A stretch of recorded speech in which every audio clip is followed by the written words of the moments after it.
എനിക്ക് ചെറിയ ചെവിക്ക് പ്രശ്നമായിട്ടാണ് ഞാനിവിടെ വന്നത്. വിവേക സാർ ചെവിയിൽ നിന്നും എനിക്ക് പഴുപ്പുകൾ വരുമായിരുന്നു. എല്ലാ രീതിയിലും എനിക്ക് ഇവിടുത്തെ ചികിത്സ വന്നിട്ട് ആൾക്കാരുടെ പെരുമാറ്റമായാലും. ഈ കണ്ടീഷനെ ക്രോണിക് ഓട്ടൈറ്റിസ് മീഡിയ എന്നാണ് അറിയപ്പെടുന്നത്.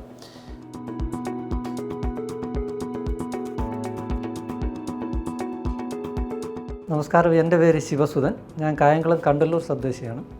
ഞാൻ നാഗാലാൻഡിൽ BROയിൽ വർക്ക് ചെയ്യുന്നു. എനിക്ക് ചെറിയ ചെവിക്ക് പ്രശ്നമായിട്ടാണ് ഞാനിവിടെ വന്നത്.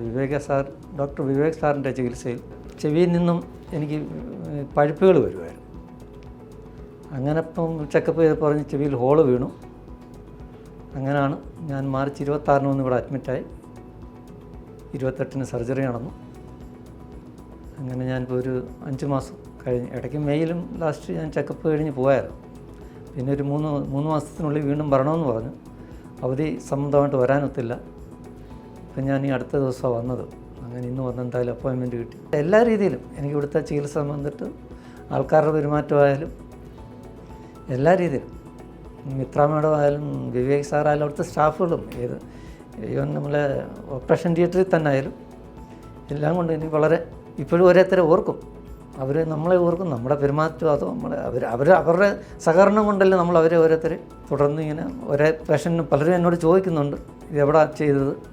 പലരും ഇങ്ങോട്ട് വരാനുള്ള താല്പര്യം പ്രകടിപ്പിച്ചുകൊണ്ടിരിക്കുകയാണ്. ഇപ്പം വളരെ ഹാപ്പിയാണ് ഞാൻ. എല്ലാ ടെൻഷനും മാറി. ഒത്തിരി ഞാൻ രാത്രികൾ ഉറങ്ങാത്ത ദിവസങ്ങളുണ്ടായിരുന്നു. ഇപ്പോൾ എല്ലാം കൊണ്ടും ഞാനിപ്പം വളരെ സന്തോഷത്തിലാണ്. നമസ്കാരം. നമ്മുടെ പേഷ്യൻ്റ് സുധൻ, പുള്ളിക്ക് ചെവിയിൽ നിന്ന് പഴുപ്പും അതുപോലെ കേൾവി കുറവ്, ഈ 2 പ്രശ്നങ്ങളായിട്ടാണ് ഞങ്ങളെ സമീപിച്ചത്. അപ്പം എക്സാമിനേഷൻ ടെസ്റ്റുകൾക്കെല്ലാം ശേഷം പുള്ളിയുടെ ഇയർ ഡ്രമ്മിൽ ഒരു ഹോൾ ഉണ്ടെന്നുള്ളൊരു ഫൈൻഡിങ് നമുക്ക് കണ്ടെത്താനായി. അപ്പോൾ ഈ കണ്ടീഷനെ ക്രോണിക് ഓട്ടൈറ്റിസ് മീഡിയ എന്നാണ് അറിയപ്പെടുന്നത്. അപ്പം ഇതിൻ്റെ ട്രീറ്റ്മെൻറ്റ് നമ്മൾ ആ ഹോൾ അല്ലെങ്കിൽ പെർഫറേഷൻ, ഇയർ ഡ്രമ്മിലുള്ള ആ പെർഫറേഷൻ നമ്മൾ ക്ലോസ് ചെയ്യുക എന്നുള്ളതാണ്.